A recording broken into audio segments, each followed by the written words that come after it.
Mama, if you eat that, you'll die. That's what my 9-year-old son, Michael, whispered to me as I stood in front of the cake my husband had bought for my birthday. Michael, always wise beyond his years, seemed to know something. As soon as my husband, John, stepped into the kitchen, Michael quietly switched our plates. 10 minutes later, John suddenly began to struggle, foaming at his mouth, and fell down. In a panic, I called an ambulance, and he was rushed to the hospital. Later, I would learn about the horrifying fact that had unfolded behind the scenes, shaking me with fear. I am Linda, 43 years old, a full-time employee in the food industry, living with my 45 years old husband and 9 years old son, Michael. I met John 10 years ago, got married, and the following year, we were blessed with Michael. From a young age, Michael was a mature and intelligent child, able to read simple words and even some complicated ones by age 3, and he loved reading instruction manuals. Now at the age of 9, he would thoroughly research any word or subject that puzzled him or caught his interest, and often making sharp observations that impressed me. On the other hand, John, while gentle and calm when we were dating, turned out to be quite domineering after marriage. He believed housework was a woman's job, saying that a wife should always walk 3 steps behind her husband, and he did not do any houseworks. He would constantly nitpick everything I did. This became apparent when I started working part-time after enrolling Michael in daycare. Hey, the house is getting dirty. Are you slacking off on cleaning? But it's tough since we're both working. Could you help out a little? Housework is the wife's job. It's ridiculous for you to ask me for help. If you can handle it, I'll ask my mom to help. He said, and without consulting me, he gave my mother-in-law, Susan, a key to our house. Susan, who lived nearby with my father-in-law, Bob, had always been eager to interfere in our life, which bothered me. The housework isn't done at all, poor John. She started coming into our house unless she was not invited, and always said something sarcastic. I shouldn't have asked my husband to share the houseworks. To make matters worse, my husband was delighted that Susan came to our house and joined her in criticizing me. I can manage the housework myself, so there's no need for you to come over. I declared, refusing her help, and ended up handling all the houseworks by myself. However, when she stopped coming, my husband began spending more time at his parents' house. Especially after Bob passed away, he visited there more often. When I was sick, I asked him at his parents' house to make dinner at least for Michael. He scolded me, saying his mother never made his father do anything when she was ill, and decided to stay at his parents' house for a week to avoid catching my cold. I endured his attitude, and Michael started elementary school. I had a bit more time, so I decided to switch to a full-time job.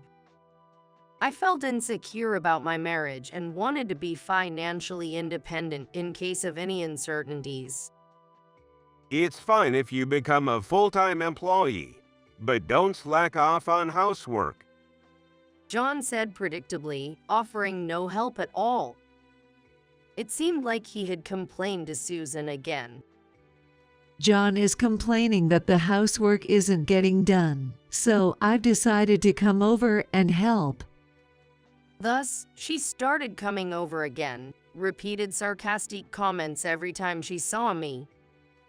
I was exhausted from this repetitive cycle. Seeing this, Michael started to talk to Susan whenever she began her nagging. Grandma, do you know the 4 major elements of happiness? What? Then, what about the happiness hormones? What are you talking about? Oxytocin, serotonin, dopamine, endorphins. They are secreted from the pituitary gland in the brain. Let me explain in detail. He would say. She couldn't interrupt him because he was her beloved grandson. Michael, displaying knowledge in science, history, math, and economics from sources I don't know, always exhausted Susan by the time she left. It was a day after Michael turned 9.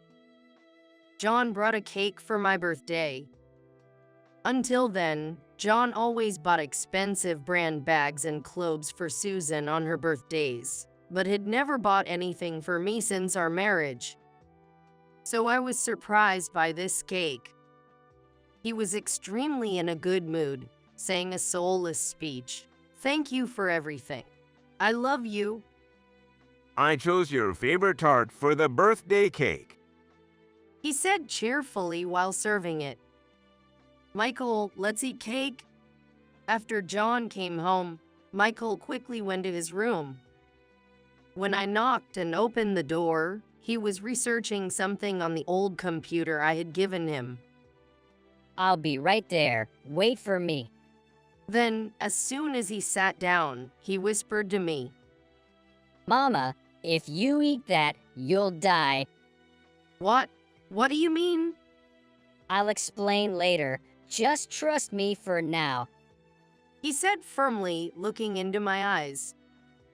I didn't understand, but it was the first time he was so insistent on his words. Hey, what's wrong? Are you going to eat? John urged me as I hesitated to touch the cake. "I'd like to eat this cake with some coffee you make." Okay. I'll make some now. Surprisingly, John, who usually never listened to my requests, quickly went to the kitchen. Michael took this opportunity to switch John's plate and mine. When John came back with the coffee, he ate his piece of cake without any suspicion and kept urging us to eat. I cautiously took a bite of my cake. Watching us eat, John grinned and boasted, "I went all the way to a famous bakery to get this." However, about 10 minutes later, he suddenly started foaming at his mouth and fell down. Mama, call an ambulance. I was in panic, unable to understand what was happening, but Michael calmly made John spit out what was in his mouth. Trembling, I called for an ambulance. In an ambulance, John, in a clouded state of consciousness, kept muttering, "I put strong powder in the cake." He survived, but had to stay in the hospital for a few days for tests. Even after I returned home, his words about strong powder echoed in my ears. Mama, I looked up strong powder on the internet earlier. It's dangerous to eat. How did you know about it? The seal on the cake box Dad brought was half peeled off. Michael had become suspicious of John's behavior and so him secretly throwing something in the trash. When John went to change clothes, Michael checked the trash and found a bag labeled strong powder. That's why I looked it up online. I vividly remembered Michael's whispered warning right before we ate the cake. But the doctors didn't mention anything about poison. Yay, because I almost made him spit it all out. Strong powder doesn't become dangerous unless it exceeds a certain amount. Probably nothing will show up in the tests. I realized that if Michael hadn't acted quickly, I would have eaten that cake. The thought sent chills down my spine. Could John really have tried to kill me by putting something in the cake? We need to go to the police right away. I think we shouldn't. Why not? Because Dad's the one who collapsed. If we tell the police now, they might think you did it. His words plunged me into darkness. His reasoning made sense. and I felt utterly hopeless. Don't worry, Mama. I'll take care of it. Then, Michael went into John's study, a place he was usually forbidden to enter, and started looking for something. Surely Dad must have left something behind. Knowing his father's meticulous nature and habit of always making notes in his planner. Soon enough, Michael showed me a planner he had found. Inside, it detailed the components and effects of strong powder. This can't be true. As we read on, a horrifying truth emerged. John had already used this method to harm someone before, and that person was Bob. The planner meticulously described how he gradually increased the dosage given to Bob daily, with a note on the day of his passing that read, 10 grams leads to death. Shockingly, Susan had been helping him. They were in on it together. Flipping through the pages, we found a plan for my birthday. Are you okay, Mama? Michael asked as I realized I was shaking with fear and anger. I can't forgive them for trying to take my life after Bob. This planner could be an evidence, right? Unfortunately, it might not be. They could claim it's just a fantasy written down. Besides, Grandpa has already been cremated, so there's no way to investigate. I see. Without evidence, there was no way to bring them to justice. As I looked down, feeling hopeless, Michael gripped my hand tightly. I'll find the evidence and protect you, Mama. Let's catch them together. His words gave me strength, and I nodded firmly, gripping his hand. I resolved to stand against them. If they are determined to harm us, I will face them. For Michael and myself, I will protect our lives. I will also avenge Bob. Thus, Michael and I began preparing for the decisive battle, vowing revenge against John and Susan. Following Michael's advice that Grandma probably hasn't given up yet, I started keeping an eye on her.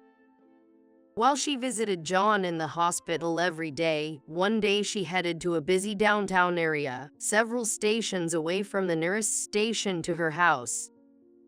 I followed her to a shady-looking shop off the main street, where she eventually emerged with something in hand. Susan, what are you doing here?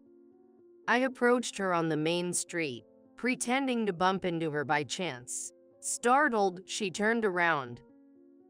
Linda, what are you doing here, not visiting John and enjoying shopping instead? Just some work stuff. But Michael is anxious about his dad's hospitalization and needs cheering up. Could you come to our house for a bit? She was so sarcastic as usual, but I invited her home, which is something I normally wouldn't want to do, but today was necessary. As soon as we got home, Michael greeted her joyfully. Grandma, I have something to show you. Come to my room. He winked at me and pulled her forcefully into his room. In the meantime, I checked the contents of the bag she had brought from the shop. It contained a white powder, and I discreetly took a small amount and placed it in another bag. I took this somewhere on the next day. Several weeks later, on the day of John's discharge from the hospital, I told Susan to pick him up, saying I was preparing a celebration. In the meantime, Michael and I cooked a feast and welcomed them with a full table of dishes, along with a crucial setup: a container filled with a white powder resembling strong powder. As John and Susan entered the room, Michael guided them to the table. Hey, I helped make this feast too. Eat a lot. They soon started whispering to each other after sitting down. Mom, isn't that? Don't be ridiculous. It can't be here. They looked pale, seeing the white powder on the table. Is the seasoning okay? I asked, but they kept their heads down, not touching the food. By the way, I heard sprinkling this on food makes you feel energized. I handed the white powder to Michael, saying, sprinkle this on for them. Stop it. Don't put that unknown stuff in. John, terrified, knocked the powder out of Michael's hand. What's wrong? I just want you and Grandma to live a long life, I said with my brightest smile, as Susan also shouted, stop it. Why? You wanted me to stay healthy too, right? That's why you put it on my cake, although you ended up eating it and got hospitalized. They looked horrified. I then presented them with some papers. I had our company's inspectors analyze this substance. Here are the results. It contains dangerous components that could be lethal in certain quantities. John's eyes darted around as he faced unexpected evidence. I don't know anything about this. But this is from what Susan had, right? How dare you go through my things? And I only bought it because I was told it was a health supplement. I confronted them with more evidence. Then what's this? 10 grams leads to the death, it says.